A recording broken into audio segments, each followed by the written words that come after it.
Very good Friday morning. Now, I've just came off watching Chris at Evermore NUFC. And he was talking about the interview with Paul Mitchell. And I haven't seen the interview. I've heard about the interview. I've heard about it from Adam Pearson. I've heard about it from Matty Renton of Magpie Channel TV, fellow YouTube channels. Now, I want to give an honest opinion because there is no football because of the international break. But here's the thing, right? I've mentioned this in previous videos as well, you know, where people are turning around and they're going on about the likes of Miguel Almiron, yeah, where people wanted him out to like Saudi Arabia, you know, to any other team bar us.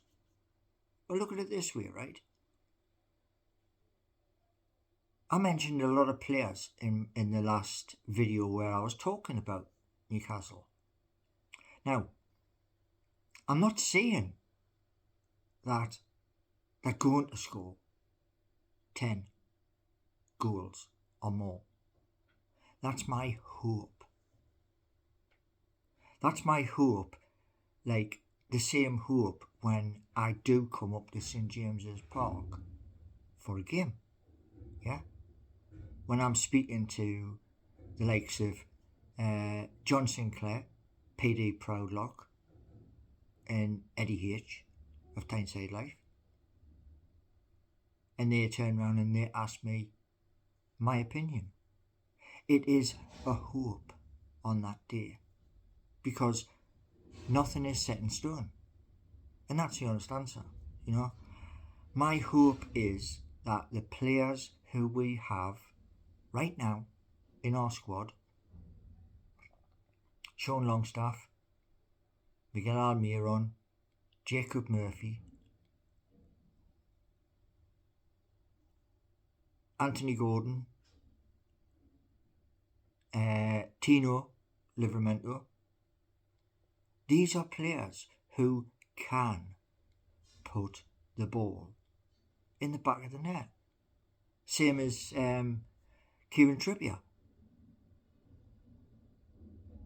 You know, we bought Sandro Tonali because he is, you know, a free kick specialist. Now, if what I said to you in a previous video does happen, and we have Alexander Isak, and when he's fit, Callum Wilson scoring, we're happy. Would you agree?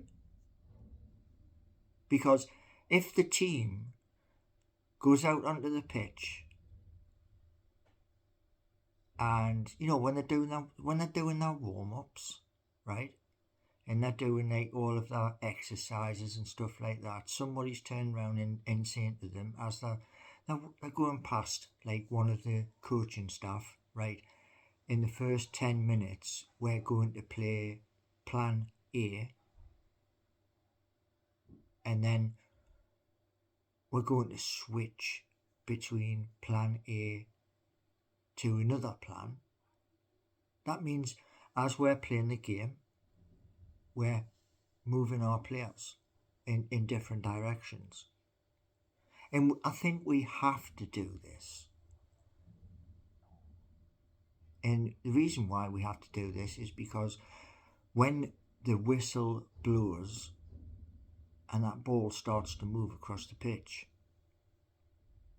we have to be like ready to get in the mind of our opponent, whoever it is, whether it's Liverpool, whether it's Arsenal, whether it's one of the Manchester clubs.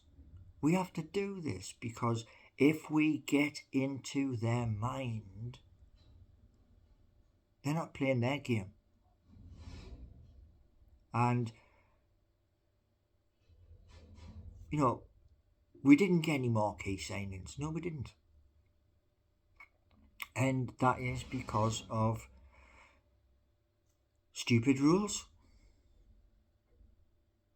And we have to deal with that. But there is a way to deal with that. As I said in the song Smash the Shackles, there is a way to deal with that. And the best way to show the idiots down in London at Premier League HQ is this: smash the ball into the back of the bloody net. If you can do that, if you can smash the ball into the back of the bloody net, and VAR, the linesmen and all the rest of it don't stick their flags up, don't turn around and say, oh, we're looking at the goal, we win. Outthink, outsmart. And that's all I'm saying. I'm not saying that we're going to win matches 10, or more goals in a match. No, I'm not saying that. What I'm saying is hard work.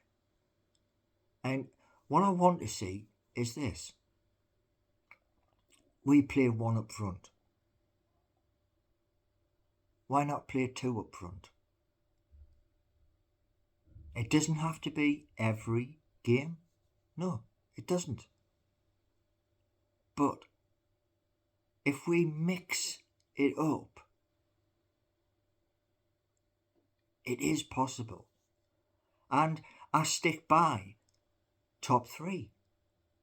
I wouldn't dare turn around and say with the players that we have, the top two. Because I would have that many complaints, and I'm not going to do that. But I believe at the end of the day that the players I mentioned in my previous video, and not the singing ones,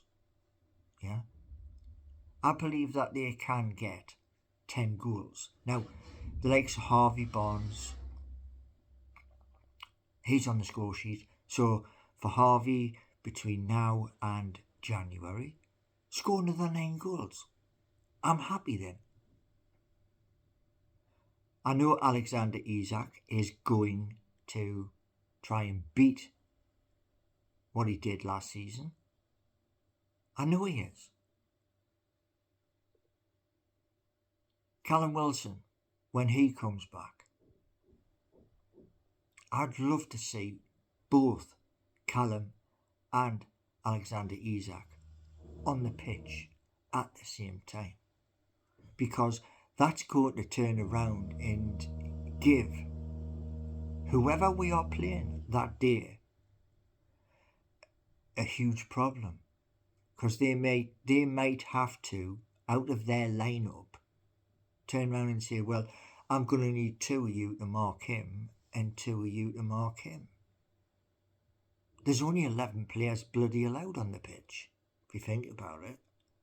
So if you've got two players marking Callum Wilson and 2 players marking Alexander Isak, that gives other players, your Anthony Gordons, your Sean Longstaff, your Harvey Barnes, Miguel Almiron, the opportunity to have a pass where that ball goes in the back of the net. And that's what I want to see. And if I can see that, and, when we're up at St James's Park, I will try my best. But when we're up at St James's Park, that's not, we're going to be sitting down 1 second, we're going to rise up the next second, because the ball's in the back of the net. And it's not just about those players scoring the goals. Our back line must be like a bloody brick wall. And that's why I say to you, top 3. That gets us back into the Champions League where we want to be. You know, I've heard people turn around and go about maybe 5th or 6th. That's their opinion. My opinion's a little bit different. Same as my YouTube channel is a little bit different. You know, I've spoke about this many times.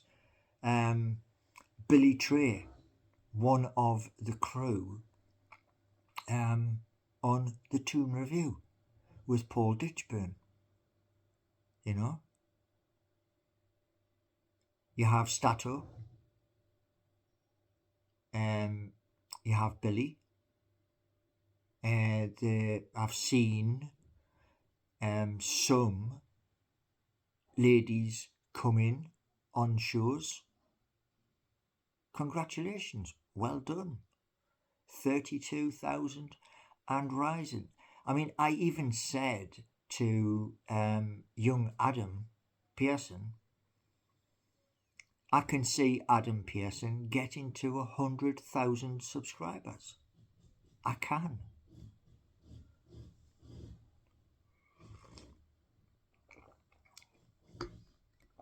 Now here's the thing, right? If we can achieve top 3,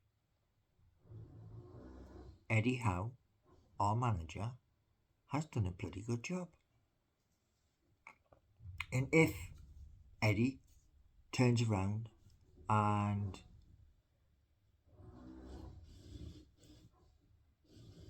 him and Paul Mitchell, now Chris was saying on his early this morning that the way this interview happened, as long as what happens on the pitch is an our benefit, does anything else matter? Really? I hope come the January transfer window, because let's be honest, September, October, November, December. So we've got 4 months. Yeah? 4 months to put down a marker to say to every team in the Premier League, home and away.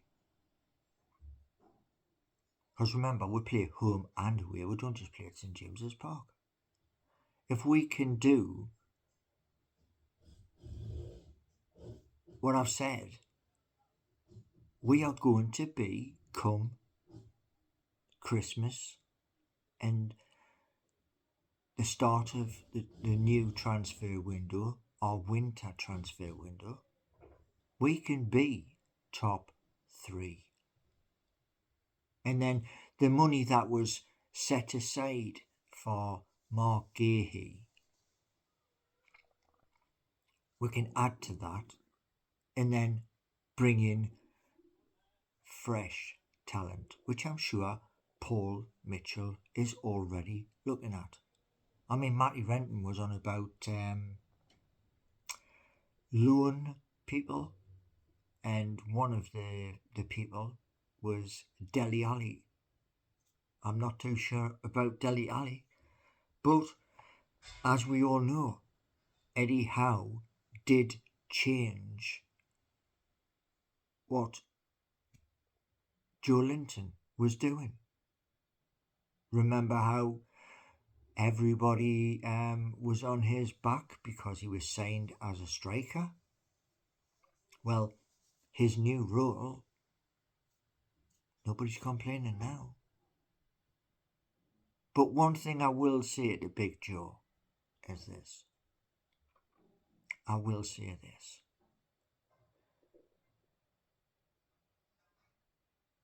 When you're going into a tackle, watch your arms, man, because you are sailing close to a possible red.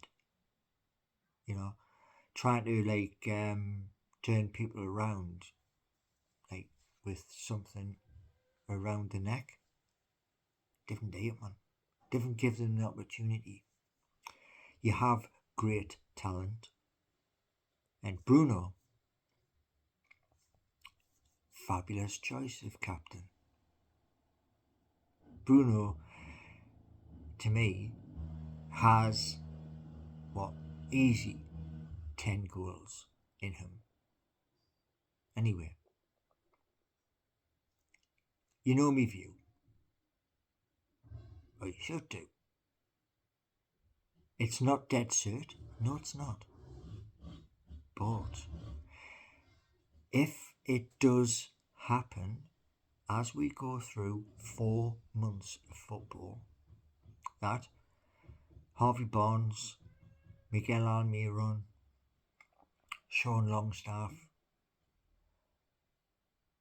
Bruno, and others start getting 1, 2, 3, 4, 5 goals or more, it's working. As long as our back line stays like a brick wall, we're going to climb. And that's what I want. I want us to climb. I want also to be up at St James's Park. I don't want to have to watch it on the TV. I'd rather be there and soak up the atmosphere. Whether I'm sitting in the Gallagher, whether I'm sitting in the Milburn stand, or way up high, on G7, I don't care where I sit inside St James's Park. I just want to be there. And it's hard. That's why I wrote the song Scraps and Bones. Because it is bloody hard. Now, the hope is with the music. And again, it is just a hope. It's nothing more because I can't give anything more. The hope is that I can get into a studio and some executive somewhere decides he likes what I'm doing and decides, let's give him a band behind him. So the main point I'm making is this. Change is coming. I embrace the change. I embrace the fact that all those players I mentioned, if they can score 10 goals or more, change will come because Newcastle United, by the January transfer window, will be sitting third in our Premier League. So, I could speak longer. I could do a live. People have asked for that. I'm doing podcasts and I'm doing other things so I can rise up the ranks. Thanks for watching. Please subscribe. Doesn't cost you no. And let's carry on this journey.